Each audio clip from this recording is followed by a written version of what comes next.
আমি যে টাকা এখানে রোজগার করি আল্লাহর রহমতে একটা ভালো অফিসারও সে টাকা বেতন পায় না। কিন্তু আমাদের টাকা হয় কি জানেন, আজকে একটু ভালো কাজ করছি, গরুর গোছ আন, ইলিশ মাছ আন, এইটা আন ওইটা আন, খাইয়া শেষ করে দেয়, কিন্তু জমাইতে পারি না। রিক্সার কাজটা মানুষ যত সহজ ভাবে, কিন্তু এত সহজ না, এটা বহুত কঠিন, আবার অতি সহজ, জানলে অতি সহজ। কিছু কিছু লোক আছে এরা মানে উগ্র মেজাজি, যেহেতু তাদের সাথে আবার ওইভাবে সুন্দরভাবে ব্যবহার করতে হয়। আমি বুঝি যে এই লোকটা কোন ধরনের, তার সাথে ওই ধরনের ব্যবহার করতে হইব। তার সাথে গরম হইলে আর চলবে না, তার সাথে আমার নরম হয়ে চলতে হবে। আমার সাথে যখন কথা বলে তখনই আমি বুঝতে পারি যে এই কাস্টমারটা কি ধরনের হবে, তখন তার সাথে ওইভাবে ব্যবহার করি। অটোরিকশার কাজটা এখন বেশি হয়, 15টা 20টা 10টা, কোনো দিন 5টা।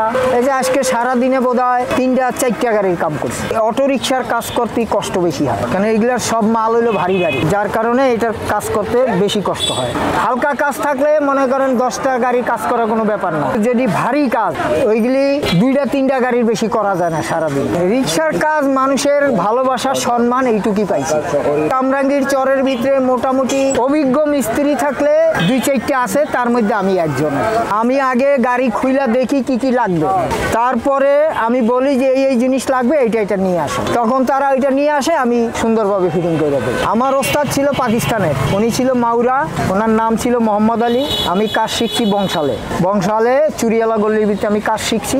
ওনার কাছে যখন কাজ শিখছি, উনি আমাকে এই সেলারেন্স দিয়েও পিঠের মধ্যে বাড়ি দিছে ছোট থাকা অবস্থায় কাজ শিখার জন্য। তারপরেও আমি ধৈর্য সহকারে ওই মাইর খাইয়াও এই কাজ শিখছি, যার কারণে আল্লাহ আমাকে আজকে এই কাজ দিয়েই আল্লাহ আমার সংসার চালাইতেছে। যদি ওই টাইমে মনে করেন আমি ওস্তাদের কাছ থেকে রাগারাগি করে চলে আসতাম, তাইলে তো আর আমার এই কাজ শিখা হইতো না। ওস্তাদ আমাকে যখন বিদায় দিছে অন্য গ্যারেজে আমার চাকরি ঠিক কইরা, তারপরে আমার মাথা হইতে সমস্ত শরীর ধোয়াইয়া পোছাইয়া তারপরে আমার সেই গ্যারেজে দিছে, এবং সে আমাকে বিদায় দেওয়ার সময় নিজের ছেলে মারা গেলে যেরকম কান্দে না, ঠিক ওইভাবে কাঁদে, নিখুঁতভাবে আমাকে কাজ শিখাইয়া তারপরে আমার বিদায় দিছে।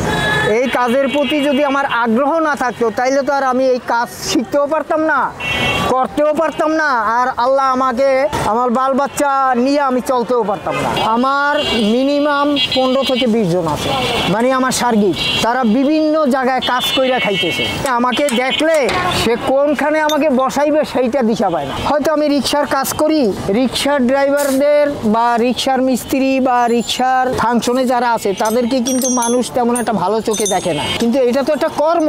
এই যে আমি কাজ শিখছি, এটা কিন্তু একটা ইঞ্জিনিয়ারিং কাজ। অটো রিক্সা, পাও রিক্সা, এগুলির কাজ করি আমি। 60 বছরের উপরে এই কাজ করতেছি। আমি যখন ছোট প্রাইমারি স্কুলে পড়ি, মানে সবেমাত্র ভর্তি হয়েছি, ওই টাইমে আমার মুসলমানি হওয়ার আগ থেকেই আমি এই কাজে জড়িত। আমার ওস্তাদের কাছে যখন কাজ শিখছি তখন আমার মিনিমাম 12 বছর লাগছে।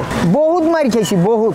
রিক্সা ডিপেন্ড করে একটা মিস্ত্রির উপরে, যদি ঠিকভাবে সে কাজ না করে ওই রিক্সাটা সে ড্রাইভার ভালোভাবে চালাইতে পারবো না, সমস্যা হয়ে যাবে। রিক্সার সমস্যা হইব, ড্রাইভারেরও কষ্ট হবে। ঠিকভাবে কাজ করে দিলে রিক্সাও ভালো চলবে এবং ড্রাইভারও শান্তি পাবে।